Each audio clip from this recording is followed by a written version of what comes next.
కన్యా రాశి వారికి 2026 మార్చి నెలలో ఎలాంటి ఫలితాలు ఉన్నాయి? దాదాపుగా వీరికి అద్భుతమైనటువంటి అదృష్ట యోగాన్ని కలిగించే సూచనలు కనబడుతున్నాయి. అయితే 1-2 వారాలు కాస్త స్లోగా ప్రారంభమై, అంటే విశ్వావసునామ సంవత్సరం కాస్త మందకొడిగా పూర్తవుతుంది మీకు. అంటే పెద్దల మాట వినడం వల్ల ప్రయోజనం, విద్యార్థులు అతి జాగ్రత్తగా ఉండడం వల్ల ప్రయోజనం, డబ్బుల విషయంలో అప్రమత్తంగా ఉండడం, అనవసర వ్యక్తులకు డబ్బులు ఇవ్వకపోవడం. ఒక రకంగా చెప్పాలంటే మీరు జేబులో 100 రూపాయలు ఉన్నాయి, మీ స్నేహితుడు వచ్చి మిమ్మల్ని 50 రూపాయలు అడిగాడు, లేవు 10 రూపాయలు ఉన్నాయరా, అందులో 5 రూపాయలు ఇస్తాను అని చెప్పేసి 5 రూపాయలతో వదిలించుకోండి. మీరు నా ఫ్రెండ్ అండి, మంచివాడండి అని చెప్పేసి వాడికి 100 రూపాయలు ఇచ్చారనుకో, మళ్ళీ మీకు ఆ 100 రూపాయలు వచ్చే అవకాశం లేదు.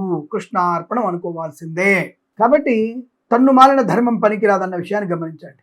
అందుకే జేబులో 100 రూపాయలు ఉన్నా 10 రూపాయలే ఉన్నాయని చెప్పి 5 రూపాయలు మాత్రమే ఇవ్వండి. అలాగే విద్యార్థులు మీ పరీక్ష మీరు రాయండి చాలు. ముందు మీ చక్కదనం ఏడిస్తే పక్కోడికి త్రావు చూపిద్దరు. కానీ మీరే సరిగ్గా రాసేది లేదు, పక్కోడికి చూపించడం నా ఫ్రెండ్ అనుకొని. మీరు రాసిందే 80%, దాంట్లో మీకు వచ్చేది 60%. వాడు చూపిస్తే వాడికి రాసింది 60, వాడికి వచ్చేది 20 కలిపి 80% అయిపోతారు వాడు. కాబట్టి అవతరాలు చూపించక్కల్లా, మీ పరీక్ష మీరు రాయండి, బెటర్ పర్సెంటేజ్ వస్తుంది. అలాగే మరి 3-4 వారాల్లో అద్భుతమైనటువంటి విద్యా పరిపూర్ణత, మంచి మాట తీరు, IELTS, GRE, TOEFL, GMAT, SAT, backlog పరీక్షలు కానీ, అకాడమిక్ పరీక్షలు కానీ, అలాగే ప్రమోషన్ కోసం రాసే పరీక్షలు కానీ అద్భుతమైనటువంటి విజయాన్ని సాధిస్తారు. బెటర్ ర్యాంక్ వస్తుంది. మొదటి 2 వారాలే సామాన్య ఫలితాలు, బద్ధకము, సమయపాలన లేకపోవడం, ఇతరుల మీద ఆధారపడడం, ఇతరులకు చూపించడం, దానివల్ల విద్యా నష్టాన్ని పొందుకుంటారు. కానీ 3-4 వారాల్లో మీకు అద్భుతమే.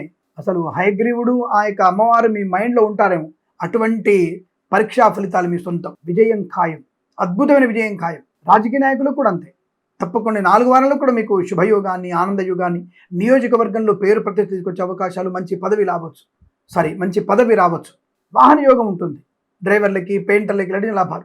ఉద్యోగస్తులకి మాత్రం మొదటి 2 రోజులు బద్ధకం గడుస్తుంది. అధిక బాధ్యతలు, పై అధికారుల అప్రిషియేషన్ లేకపోవడం, దానివల్ల మానసిక వికారం, చికాకు, తొందరపడతనం.